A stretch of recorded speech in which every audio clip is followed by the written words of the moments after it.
जी, देव ने कोई फैसला किया नताशा के बारे में?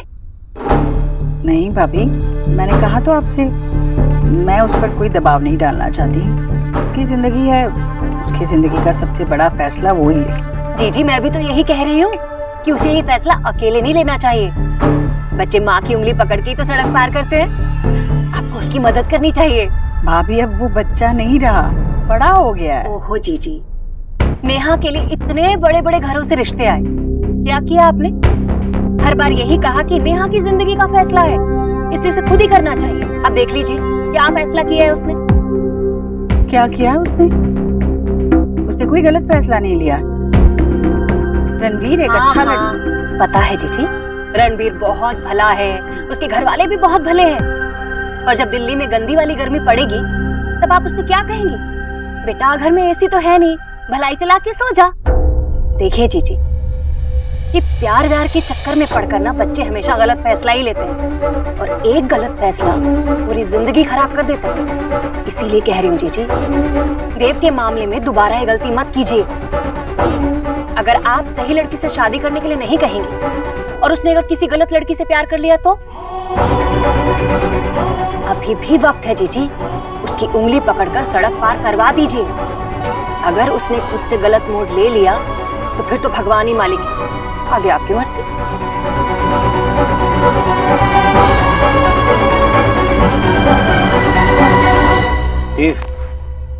एक बात है जो हम दोनों में कॉमन है।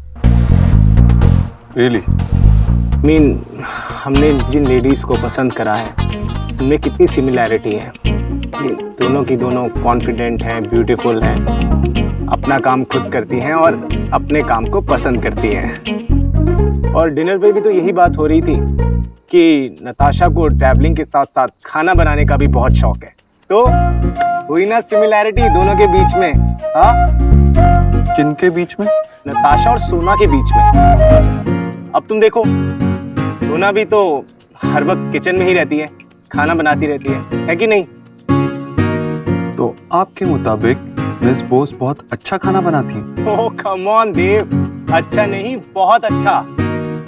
5 कॉन्टिनेंट्स का खाना ट्राई कर चुका हूँ, लेकिन सोना के हाथ का खाना अमेजिंग। ओके, तो किस तरह का खाना बनाती हैं वो? क्या स्पेशलिटी है उनकी?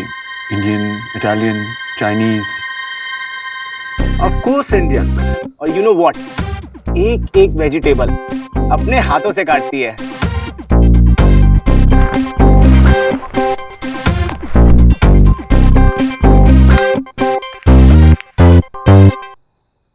I have to ask you something. आप इतना बिजी रहते हैं, मिस बोस भी इतना बिजी रहती हैं, पूरा दिन मेरे घर पे काम पे ही रहती हैं, तो आप कहाँ मिले थे उनसे?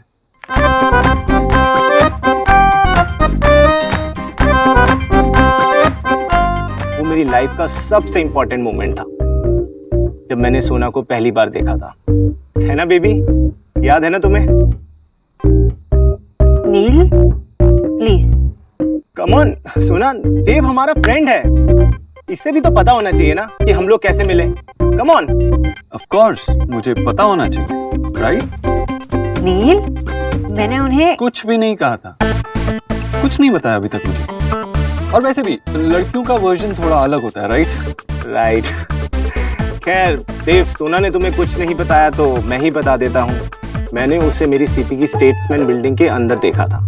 उस वक्त मैं लिफ्ट के अंदर जा रहा था और मैंने देखा लिफ्ट के कॉर्नर पर एक लड़की सफेद सूट पहनकर खड़ी हुई थी, लेकिन उसका चेहरा किताब से ढका हुआ है और वो धीरे धीरे धीरे किताब के पन्ने पलट रही है।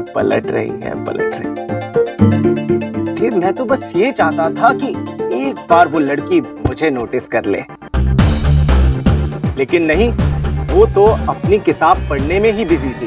ओह god Dev, I just hate that book. और मिस बोस, मुझे लगता था कि आप एक खुली किताब की तरह हैं। No Dev, she is very mysterious girl. हाँ, मुझे भी इनके काफी सीक्रेट्स अब पता चल रहे हैं। फाइनली भगवान ने मेरी सुन ली। लिफ्ट बंद हो गई और चारों तरफ अंधेरा हो गया। अब मुझे पता था कि वो मुझे जरूर देखेगी, और हुआ भी उसने किताब नीचे रखी, इरिटेटेड सा लुक दिया और मुझे कहा कि अलार्म बजा क्या। अरे अब सोना को कैसे पता होगा कि उसे देखते ही मेरे दिल में कितने अलार्म बज गए। बस तभी मैंने डिसाइड कर लिया था कि मेरी लाइफ में अगर कोई लड़की आएगी तो वो सिर्फ और सिर्फ सोनाक्षी बोस होगी। What a story. Amazing. Amazing story, bro.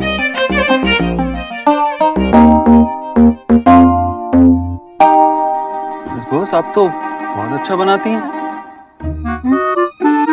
I mean, खाना इतना अच्छा खाना बनाती हैं आप। लेकिन अफसोस की बात है, आज मैं आपकी कोई बनाई हुई चीज ट्राई नहीं कर पाऊंगा। लेकिन I'm sure आप फिर से मुझे कभी कुछ बना के खिलाएंगे, नहीं? Have a good time, guys.